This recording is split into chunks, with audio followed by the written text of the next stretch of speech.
इंद्र ने कहा है, हे ब्रह्मपुत्र, हे मुनियों में श्रेष्ठ, सभी शास्त्रों के ज्ञाता, हे देव, व्रतों में उत्तम उस व्रत को बताए जिस व्रत से मनुष्यों को मुक्ति लाभ प्राप्त हो, तथा हे ब्राह्मण, उस व्रत से प्राणियों को भोग व मोक्ष भी प्राप्त हो जाए। इंद्र की बातों को सुनकर नारद जी ने कहा, त्रेतायुग के अंत में और द्वापर युग के प्रारंभ समय में निंदित कर्म को करने वाला कंस नाम का एक अत्यंत पापी दैत्य हुआ। उस दुष्ट व नीच कर्मी दुराचारी कंस की देवकी नाम की एक सुंदर बहन थी। देवकी के गर्भ से उत्पन्न 8वां पुत्र कंस का वध करेगा। नारद जी की बातें सुनकर इंद्र ने कहा, हे महामते, उस दुराचारी कंस की कथा का विस्तार पूर्वक वर्णन कीजिए। क्या यह संभव है कि देवकी के गर्भ से उत्पन्न 8वां पुत्र अपने मामा कंस की हत्या करेगा? इंद्र की संदेह भरी बातों को सुनकर नारद जी ने कहा, हे अदितिपुत्र इंद्र, एक समय की बात है, उस दुष्ट कंस ने एक ज्योतिषी पूछा कि ब्राह्मणों में श्रेष्ठ ज्योतिर्विद, मेरी मृत्यु किस प्रकार और किसके द्वारा होगी? ज्योतिषी बोले, हे दानवों में श्रेष्ठ कंस, वसुदेव की धर्मपत्नी देवकी जो वाक्पटु है और आपकी बहन भी है, उसी के गर्भ से उत्पन्न उसका 8वां पुत्र जो कि शत्रुओं को भी पराजित कर इस संसार में कृष्ण के नाम से विख्यात होगा, वही एक समय सूर्योदय काल में आपका वध करेगा। ज्योतिषी की बातें सुनकर कंस ने कहा, हे दैवज, बुद्धिमानों में अग्रण्य, अब आप यह बताएं कि देवकी का 8वां पुत्र किस मास में किस दिन मेरा वध करेगा? ज्योतिषी बोले, हे महाराज, माघ मास की शुक्ल पक्ष की तिथि को 16 कलाओं से पूर्ण श्री कृष्ण से आपका युद्ध होगा। उसी युद्ध में वे आपका वध करेंगे। इसलिए हे महाराज, आप अपनी रक्षा यत्न पूर्वक करें। इतना बताने के पश्चात नारद जी ने इंद्र से कहा, ज्योतिषी द्वारा बताए गए समय पर ही कंस की मृत्यु कृष्ण के हाथ निःसंदेह होगी। तब इंद्र ने कहा, हे मुनि, उस दुराचारी कंस की कथा का वर्णन कीजिए और बताइए कि कृष्ण का जन्म कैसे होगा तथा कंस की मृत्यु कृष्ण द्वारा किस प्रकार होगी। इंद्र की बातों को सुनकर नारद जी ने पुनः कहना प्रारंभ किया, उस दुराचारी कंस ने अपने एक द्वारपाल से कहा, मेरी इस प्राणों से प्रिय बहन की पूर्ण सुरक्षा करना। द्वारपाल ने कहा, ऐसा ही होगा। कंस के जाने के पश्चात उसकी छोटी बहन दुखित होते हुए जल लेने के बहाने घड़ा लेकर तालाब पर गई। उस तालाब के किनारे एक घनघोर वृक्ष के नीचे बैठकर देवकी रोने लगी। उसी समय एक सुंदर स्त्री जिसका नाम यशोदा था, उसने आकर देवकी से प्रिय वाणी में कहा, हे कांते, इस प्रकार तुम क्यों विलाप कर रही हो? अपने रोने का कारण मुझसे बताओ।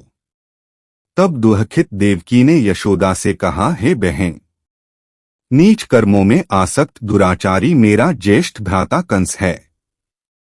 उस दुष्ट भ्राता ने मेरे कई पुत्रों का वध कर दिया।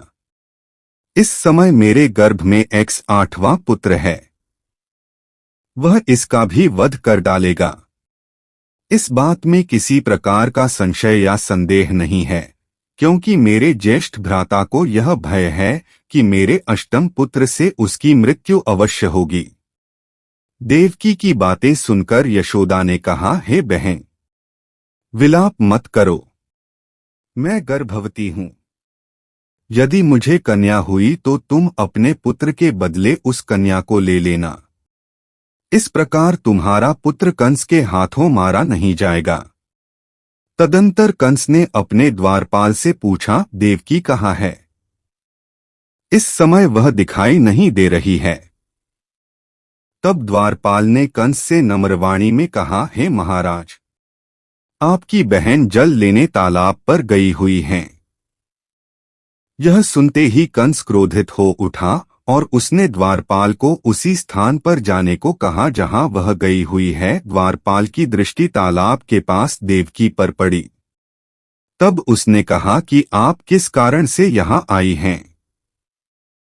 उसकी बातें सुनकर देवकी ने कहा कि मेरे गृह में जल नहीं था, जिसे लेने मैं जलाशय पर आई हूँ। इसके पश्चात देवकी अपने गृह की ओर चली गई।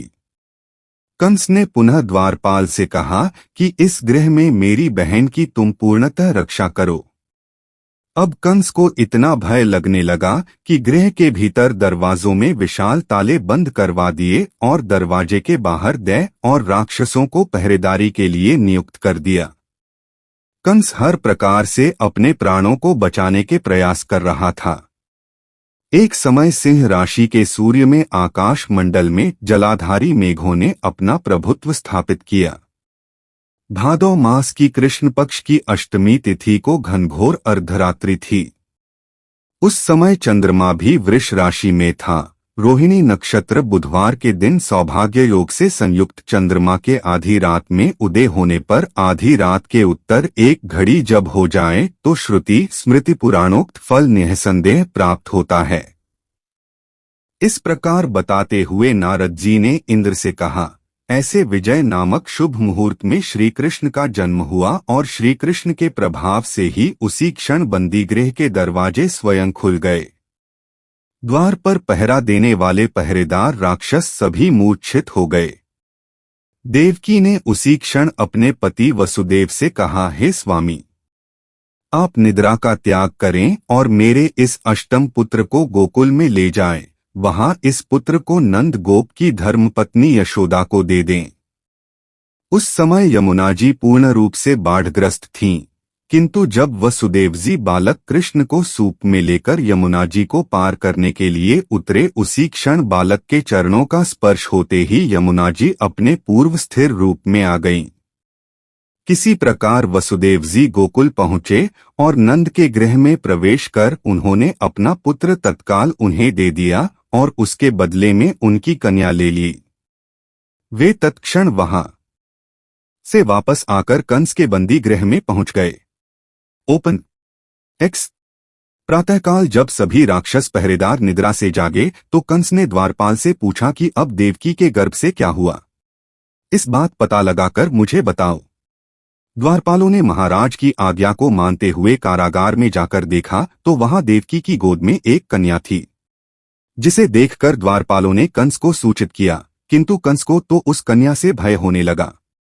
अतः वह स्वयं कारागार में गया और उसने देवकी की गोद से कन्या को झपट लिया और उसे एक पत्थर की चट्टान पर पटक दिया, किंतु वह कन्या विष्णु की माया से आकाश की ओर चली गई और अंतरिक्ष में जाकर विद्युत के रूप में परिणत हो गई। उसने कंस से कहा कि हे दुष्ट, तुझे मारने वाला गोकुल में नंद के गृह में उत्पन्न हो चुका है और उसी से तेरी मृत्यु सुनिश्चित है। मेरा नाम तो वैष्णवी है, मैं संसार के कर्ता भगवान विष्णु की माया से उत्पन्न हुई हूँ। इतना कहकर वह स्वर्ग की ओर चली गई। उस आकाशवाणी को सुनकर कंस क्रोधित हो उठा। उसने नंदजी के गृह में पूतना राक्षसी को कृष्ण का वध करने के लिए भेजा, किंतु जब वह राक्षसी कृष्ण को स्तनपान कराने लगी तो कृष्ण ने उसके स्तन से उसके प्राणों को खींच लिया और वह राक्षसी कृष्ण कृष्ण कहते हुए मृत्यु को प्राप्त हुई। जब कंस को पूतना की मृत्यु का समाचार प्राप्त हुआ तो उसने क्री एक्स का वध करने के लिए क्रमशः केशी नामक दैत्य को अश्व के रूप में, उसके पश्चात अरिष्ठ नामक दैत्य को बैल के रूप में भेजा, किंतु ये दोनों भी कृष्ण के हाथों मृत्यु को प्राप्त हुए। इसके पश्चात कंस ने काल्याख्य नामक दैत्य को कौवे के रूप में भेजा, किंतु वह भी कृष्ण के हाथों मारा गया। अपने बलवान राक्षसों की मृत्यु के आघात से कंस अत्यधिक भयभीत हो गया। उसने द्वारपालों को आज्ञा दी कि नंद को तत्काल मेरे समक्ष उपस्थित करो। द्वारपाल नंद को लेकर जब उपस्थित हुए तब कंस ने नंदजी से कहा कि यदि तुम्हें अपने प्राणों को बचाना है तो पारिजात के पुष्प ले लाओ, यदि तुम नहीं ला पाए तो तुम्हारा वध निश्चित है। कंस की बातों को सुनकर नंद ने ऐसा ही होगा कहा और अपने गृह की ओर चले गए। घर आकर उन्होंने संपूर्ण वृत्तांत अपनी पत्नी यशोदा को सुनाया, जिसे श्री कृष्ण भी सुन रहे थे। एक दिन श्री कृष्ण अपने मित्रों के साथ यमुना नदी के किनारे गेंद खेल रहे थे और अचानक स्वयं ने ही गेंद को यमुना में फेंक दिया। यमुना में गेंद फेंकने का मुख्य उद्देश्य यही था कि वे किसी प्रकार पारिजात पुष्पों को आए। अतः वे कदम के वृक्ष पर चढ़कर यमुना में कूद पड़े। कृष्ण के यमुना में कूदने का समाचार श्रीधर नामक गोपाल ने यशोदा को सुनाया। यह सुनकर यशोदा भागती हुई यमुना नदी के किनारे आ पहुंची और उसने यमुना नदी की प्रार्थना करते हुए कहा, हे यमुना, यदि मैं बालक को देखूंगी तो भाद्रपद मास की रोहिणी युक्त अष्टमी का व्रत अवश्य करूंगी, क्योंकि दया, दान, सज्जन प्राणी, ब्राह्मण कुल में जन्म, रोहिणीयुक्त अष्टमी, गंगाजल, एकादशी, गया श्राद्ध और रोहिणी व्रत ये सभी दुर्लभ हैं। हजारों अश्वमेध यज्ञ, सहस्रों राजसूय यज्ञ, दान, तीर्थ और व्रत करने से जो फल प्राप्त होता है वह सब कृष्णाष्टमी के व्रत को करने से प्राप्त हो जाता है। यह बात नारद ऋषि ने इंद्र से कही। इंद्र ने कहा, हे मुनियों में श्रेष्ठ नारद, यमुना नदी में कूदने के बाद उस बालरूपी कृष्ण ने पाताल में जाकर क्या किया, यह संपूर्ण वृत्तांत भी बताए। नारद ने कहा, हे इंद्र, पाताल में उस बालक से नागराज की पत्नी ने कहा कि तुम यहाँ क्या कर रहे हो, कहाँ से आए हो और यहाँ आने का क्या प्रयोजन है। नागपत्नी बोली, हे कृष्ण, क्या तूने द्यूत क्रीड़ा की है जिसमें अपना समस्त धन हार गया है? यदि यह बात ठीक है तो कंकड़, मुकुट और मणियों का हार लेकर अपने गृह में चले जाओ, क्योंकि इस समय मेरे स्वामी शयन कर रहे हैं। यदि वे उठ गए तो वे तुम्हारा भक्षण कर जाएंगे। नागपत्नी की बातें सुनकर कृष्ण ने कहा, हे कांते, मैं किस प्रयोजन से यहाँ आया हूँ वह वृत्तांत मैं तुम्हें बताता हूँ। समझ लो, मैं कालिया नाग के मस्तक को कंस के साथ द्यूत में हार चुका हूँ और वही लेने मैं यहाँ आया हूँ। बालक कृष्ण की इस बात को सुनकर नागपत्नी अत्यंत क्रोधित हो उठीं और अपने सोए हुए पति को उठाते हुए उसने कहा, हे स्वामी, आपके घर यह शत्रु आया है, अतः आप इसका हनन कीजिए। अपनी स्वामिनी की बातों को सुनकर कालियानाग निंद्रावस्था से जाग पड़ा और बालक कृष्ण से युद्ध करने लगा। इस युद्ध में कृष्ण को मूर्छा आ गई। उसी मूर्छा को दूर करने के लिए उन्होंने गरुड़ का स्मरण किया। स्मरण होते ही गरुड़ वहां आ गए। श्री कृष्ण अब गरुड़ पर चढ़कर कालियानाग से युद्ध करने लगे और उन्होंने कालियानाग को युद्ध में पराजित कर दिया। अब कालियानाग ने भली भांति जान लिया था कि मैं जिनसे युद्ध कर रहा हूं वे भगवान विष्णु के अवतार श्री कृष्ण ही हैं। अतः उन्होंने कृष्ण के चरणों में साष्टांग प्रणाम किया और पारिजात से उत्पन्न बहुत से पुष्पों को मुकुट में रखकर कृष्ण को भेंट किया। जब कृष्ण चलने को हुए तब कालियानाग की पत्नी ने कहा, हे स्वामी, मैं कृष्ण को नहीं जान पाई। हे जनार्दन, मंत्र रहित, क्रिया रहित, भक्तिभाव रहित मेरी रक्षा कीजिए। हे प्रभु, मेरे स्वामी मुझे वापस दे दें। तब श्री कृष्ण ने कहा, हे सर्पिणी, दैत्यों में जो सबसे बलवान है उस कंस के सामने मैं तेरे पति को ले जाकर छोड़ दूंगा, अन्यथा तुम अपने गृह को चली जाओ। अब श्री कृष्ण कालियानाग के फन पर नृत्य करते हुए यमुना के ऊपर आ गए। तदंतर कालिया की फुंकार से तीनों लोग कंपायमान हो गए। अब कृष्ण कंस की मथुरा नगरी को चल दिए। वहां कमल पुष्पों को देखकर यमुना के मध्य जलाशय में वह कालिया सर्प भी चला गया। इधर कंस भी विस्मित हो गया तथा कृष्ण प्रसन्नचित्त होकर गोकुल लौट आए। उनके गोकुल आने पर उनकी माता यशोदा ने विभिन्न प्रकार के उत्सव किए। अब इंद्र ने नारद जी से पूछा, हे महामुने, संसार प्राणी बालक श्री कृष्ण के आने पर अत्यधिक आनंदित हुए। आखिर श्री कृष्ण ने क्या क्या चरित्र किया, वह सभी आप मुझे बताने की कृपा करें। नारद ने इंद्र से कहा, मन को हरने वाला मथुरा नगर यमुना नदी के दक्षिण भाग में स्थित है। वहां कंस का महाबलशाली भाई चाणूर रहता था। उस चाणूर से श्री कृष्ण के मल्लयुद्ध की घोषणा की गई। हे इंद्र, कृष्ण एवं चाणूर का मल्लयुद्ध अत्यंत आश्चर्यजनक था। चाणूर की अपेक्षा कृष्ण बाल रूप में थे। भेरी शंख और मृदंग के शब्दों के साथ कंस और केशी इस युद्ध को मथुरा की जनसभा के मध्य में देख रहे थे। श्री कृष्ण ने अपने पैरों को चाणूर के गले में फंसाकर उसका वध कर दिया। चाणूर की मृत्यु के पश्चात उनका मल्लयुद्ध केशी के साथ हुआ। अंत में केशी भी युद्ध में कृष्ण के द्वारा मारा गया। केशी के मृत्युपरांत मल्लयुद्ध देख रहे सभी प्राणी श्री कृष्ण की जय जयकार करने लगे। बालक कृष्ण द्वारा चाणूर और केशी का वध होना कंस के लिए अत्यंत हृदय विदारक था। अतः उसने सैनिकों को बुलाकर उन्हें आज्ञा दी कि तुम सभी अस्त्र शस्त्रों से सुसज्जित होकर कृष्ण से युद्ध करो। इंद्र, उसी क्षण श्री कृष्ण ने गरुड़, बलराम तथा सुदर्शन चक्र का ध्यान किया, जिसके परिणामस्वरूप बलदेव जी सुदर्शन चक्र लेकर गरुड़ पर आरूढ़ होकर आए। उन्हें आता देख बालक कृष्ण ने सुदर्शन चक्र को उनसे लेकर स्वयं गरुड़ की पीठ पर बैठकर न जाने कितने ही राक्षसों और दैत्यों का वध कर दिया, कितनों के शरीर अंग भंग कर दिए। इस युद्ध में श्री कृष्ण और बलदेव ने असंख्य दैत्यों का वध किया। बलराम जी ने अपने आयुध शस्त्र हल से और कृष्ण ने सुदर्शन चक्र से माघ मास की शुक्ल पक्ष की सप्तमी को विशाल दैत्यों के समूह का सर्वनाश किया। जब अंत में केवल दुराचारी कंस ही बच गया तो कृष्ण ने कहा, हे दुष्ट अधर्मी दुराचारी, अब मैं इस महायुद्ध स्थल पर तुझसे युद्ध कर तथा तेरा वध कर इस संसार को तुझसे मुक्त कराऊंगा।